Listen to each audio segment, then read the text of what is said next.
Hello friends, welcome back to my YouTube channel struggle life history. तो कैसे हैं आप सभी लोग और कैसे चल रही है आप सबकी पढ़ाई। उम्मीद करती हूँ आप सब बहुत अच्छे होंगे और आप सबकी पढ़ाई भी बहुत अच्छी से चल रही होगी। मैं भी ठीक हूँ और मेरी भी पढ़ाई ठीक तरीके से ही चल रही है। तो मेरा नाम है सुषमा पांडे और मैं एमपी टेट वर्ग 2 और वर्ग 1 की प्रिपरेशन कर रही हूँ। तो देखिए, आप लोग में से बहुत सारी ऐसी बहनें होंगी जो घर का काम, बच्चों को संभालना और मतलब बहुत सारी जिम्मेदारियों के साथ साथ वो अपना एक सपना देखी हैं कि हमें पढ़ाई करना है, हमें आगे बढ़ना है। लेकिन उनके पास ना टाइम नहीं मिल पा रहा है। वो एक अच्छा टाइम अपने लिए नहीं फिक्स कर पा रही हैं कि कैसे मतलब हम टाइम निकालें इन बच्चों के बीच से, इन घर की जिम्मेदारियों के बीच से, और कैसे हम अपने सपनों को साकार करें। तो आज के वीडियो में हम बताने वाले हैं आपको कि आप 8 से 10 घंटे अपने घर के काम के साथ साथ, अपनी जिम्मेदारियों के साथ साथ, अगर आप हाउस वाइफ हैं और आपके घर में बहुत सारे काम हैं तो उनके साथ साथ आप आज से ही इजली 8 से 10 घंटे निकाल के और बहुत अच्छे से पढ़ाई कर सकते हो। तो चलिए, वीडियो को बिना स्किप किए हुए, बिना देरी किए हम जल्दी से वीडियो को स्टार्ट करते हैं। और आज हम बताएंगे कुछ ऐसे टिप्स, कुछ ऐसे डेली के रूटीन जो अगर आप ऐसे फॉलो करती हैं तो आपकी पढ़ाई बहुत अच्छे से हो सकती है। तो देखिए, सबसे पहले हम जानते हैं कि हमारा टाइम टेबल क्यों नहीं बन पाता या हम अपने लिए समय क्यों नहीं निकाल पाते।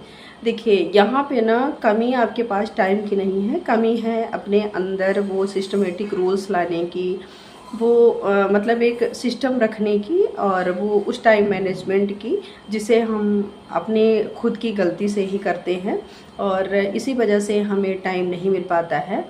हम 4 लोगों के बीच में बैठ के बातें करते हैं, अपने मतलब रिश्तेदारों के बीच में फंसे रहते हैं, रिश्तेदारों की बातें सुनने में के चक्कर में पड़ जाते हैं, फ़ोन पे कॉल करने के चक्कर में पड़ जाते हैं। लेकिन हम अपने लिए टाइम नहीं निकाल पाते। हमें ये लगता है कि हमारी शादी हो गई है, हम क्या ही अब कर लेंगे, हमारी नौकरी नहीं लग सकती है। तो चलिए, आज हम कुछ आपको ऐसे ही पढ़ाई करने का एक तरीका बताएंगे जिसको आप फॉलो करके और अच्छे से तैयारी कर सकती हैं। तो देखिए, हमें क्या करना है कि हमें अपने पढ़ाई को थोड़ा थोड़ा करके कन्वर्ट कर देना है। जैसे अगर आप ये चाहते हो कि हम 8 से 10 घंटे एकदम से लेके बैठ जाएं तो वो आपके पास संभव ही नहीं है, क्योंकि आप न तो एक मतलब अनमेरिड लड़की हो कोई जो कि जिसके पास पूरी टाइम है, ना तो आप कोई बैचलर स्टूडेंट्स हो कि बिल्कुल भरपूर टाइम है। आप हो एक हाउस वाइफ और आपके पास बच्चे भी हैं, घर की जिम्मेदारियां भी हैं, परिवार भी है और बहुत सारी जिम्मेदारियां हैं जिनके साथ आपको पढ़ाई करना पड़ रहा है। तो आप ना अगर इस पढ़ाई को इन मेरे बताए हुए छोटे छोटे स्लॉटों में, छोटे छोटे टुकड़ों में करती हैं तो आपकी पढ़ाई बहुत अच्छे से हो सकती है। तो देखिए, सबसे पहले हम बात करेंगे सुबह 3 से लेके और 6 बजे तक। देखिए, सुबह ना आपको 3 घंटे ज़रूर देना है। अगर आप 3 बजे जग रहे हो तो 3 से 6 करिए। अगर 3 बजे नहीं जग पा रहे हो तो आप 4 से 7 कर लीजिए।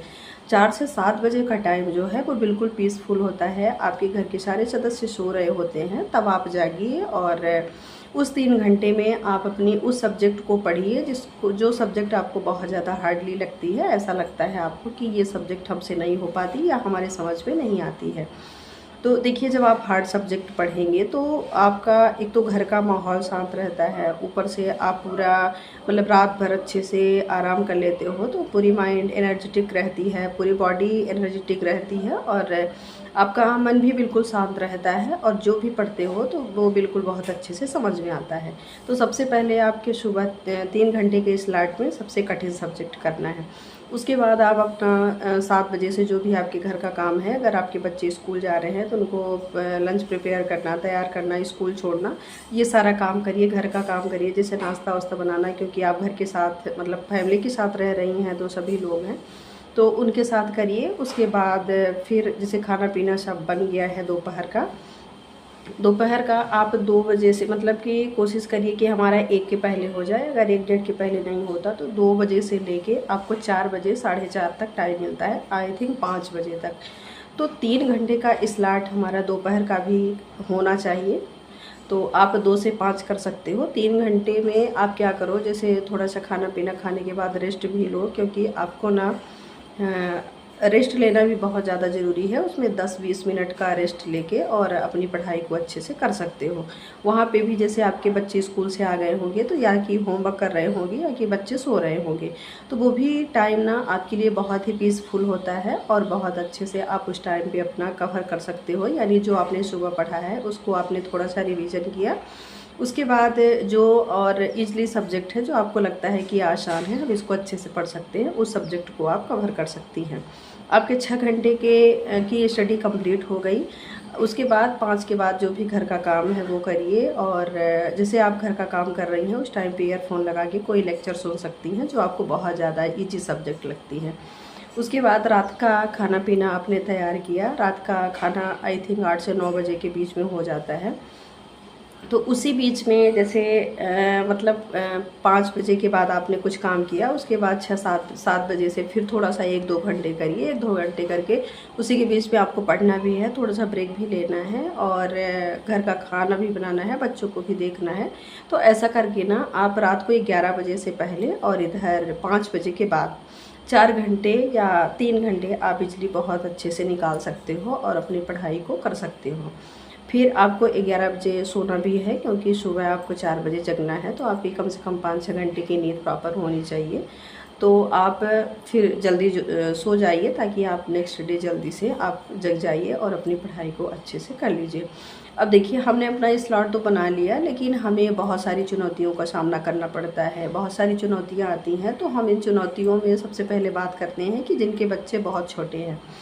देखिए, बहुत सारी दिक्कतें होती हैं जब आपके बच्चे छोटे होते हैं, क्योंकि उस टाइम पे ना आप बच्चों के अकॉर्डिंग नहीं बच्चे आपके अकॉर्डिंग नहीं चलते, आपको बच्चों और समय के अकॉर्डिंग चलना पड़ता है।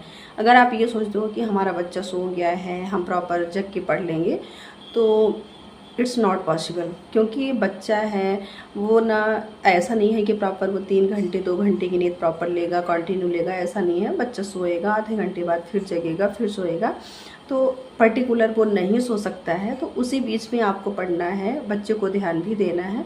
तो बहुत सारी दिक्कतें आती हैं जब बच्चा हमारा छोटा होता है, फिर भी हमें उस टाइम पे थोड़ा सा पढ़ना पड़ेगा, क्योंकि हमने सोचा है पढ़ना है तो पढ़ना ही पड़ेगा। फिर दूसरी चुनौती आती है थकावट और आलस।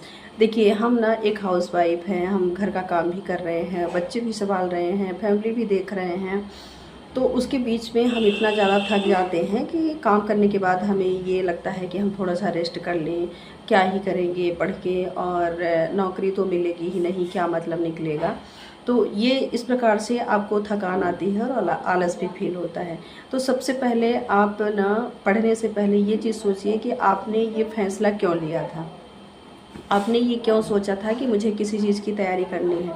आप जब से फ़ैसला लिया था, जब से आपने स्टार्टिंग किया था, आप उस दिन को याद करिए कि मैंने क्या सोच के ये स्टार्टिंग की थी।